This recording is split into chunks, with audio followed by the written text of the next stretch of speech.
యోబు స్నేహితుల కొరకు, ప్రతి ఒక్కళ్ళ కొరకు ప్రార్థిస్తూనే వచ్చాడు.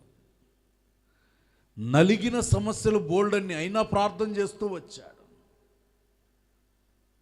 అయితే దేవుడు జ్ఞాపకం చేసుకొని పూర్వము కలిగిన దానికంటే అధికమైన మేలు కలుగు చేయటం ప్రారంభించాడట. దేవునికి స్తోత్రం.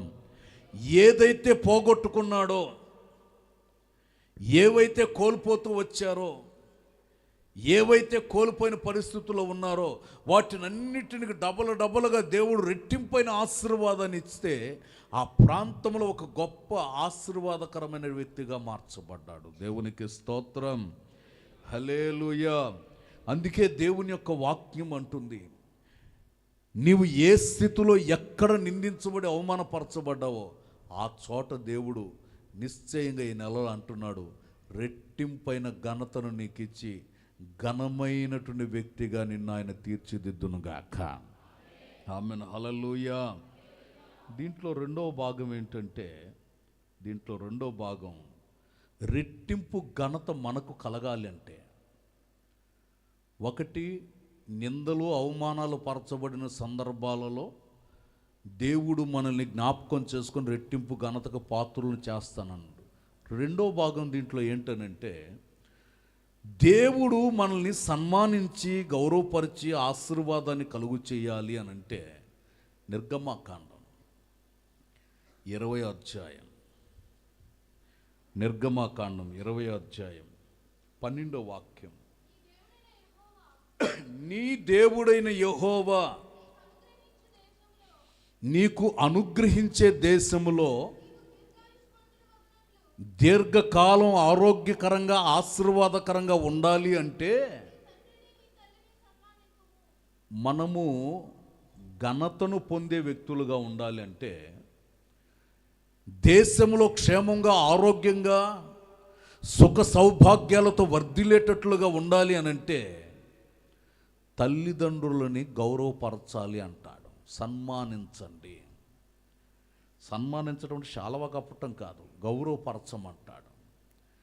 తల్లిదండ్రులకు ఇవ్వవలసిన ప్రాధాన్యతనిచ్చి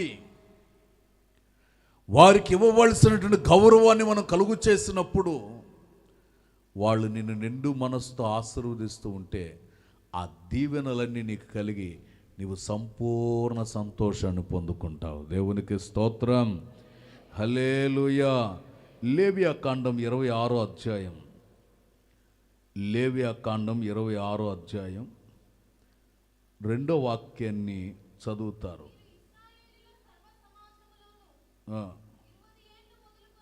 నేను నియమించిన విశ్రాంతి దినమును ఆచరించవలెను.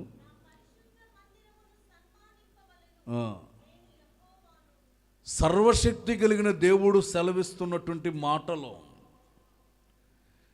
నేను మీ కొరకు నియమించిన పరిశుద్ధ దినాన్ని ఆచరించండి, ఆరాధించుకోవటానికి నేను సమయాన్ని నీకు ఇచ్చాను. వారానికి 7 రోజులైతే 7 రోజుల్లో ఒక దినాన్ని ప్రభువుకి కేటాయించారు. ప్రభు నామాన్ని స్తుతించి ఆరాధించటానికి, మహిమపరచటానికి పరిశుద్ధ దినాన్ని దేవుడు నీకు ఇచ్చినప్పుడు ఆ పరిశుద్ధ దినాన్ని ఆశ్రయించి ప్రభు నామాన్ని మహిమపరచాలట. ఈ యొక్క 7వ రోజు కూడా స్వతంత్రించుకొని దేవునికి ఇవ్వవలసిన ప్రాధాన్యత ప్రభుకి ఇవ్వకపోతే రెట్టింపు సన్మానాన్ని మనం పొందుకోలేం. చక్కగా అంటారు, నా పరిశుద్ధ మందిరమును అంటే నా మందిరాన్ని నీవు గౌరవపరచు, సన్నిధిని గౌరవపరచండి. దేవుని ప్రసన్నతలో చేర్చబడి ఆ ప్రసన్నతను పొందుకొని దేవుడిచ్చినటువంటి ఆధిక్యతను నీవు గౌరవపరచమంటాడు. యోహాను గారి గురించి రాయబడింది, ప్రభు దినమందు నేను ఆత్మవశుడనై ఉండగా అంటాడు. దేవుని సన్నిధిలో చేర్చబడి ఆత్మలో హర్షిస్తున్నప్పుడు, ఆత్మవశుడుగా మార్చబడుతున్నప్పుడు దైవ దర్శనాన్ని పొందుకున్న వ్యక్తిగా మారాడు. దేవునికి స్తోత్రం, హల్లెలూయా. దేవుని సన్నిధిని మనం గౌరవపరచాలి. దేవుని సన్నిధిలో ఆరాధించేటప్పుడు గౌరవప్రదంగా మన జీవితం నడిపించబడాలి. అలా మన జీవితాలు నడిపించబడి గౌరవించటం మొదలు పెడితే ఆయన మన జీవితాలలో విలువైన మేలు చేయటం మొదలు పెడతాడు. దేవునికి స్తోత్రం కలుగును గాక, హల్లెలూయా. ఆయన సన్నిధిని, సమయస్ఫూర్తిని, సమయాన్ని దేవుని సన్నిధిలో జాగ్రత్త వహించి మనకివ్వబడిన సమయాన్ని సద్వినియోగం చేసుకొని జాగ్రత్త పడి ప్రభునామాన్ని స్మరించి కొనియాడి ఆరాధించేటటువంటి వ్యక్తులుగా ఉండాలి. దేవునికి స్తోత్రం కలుగును గాక.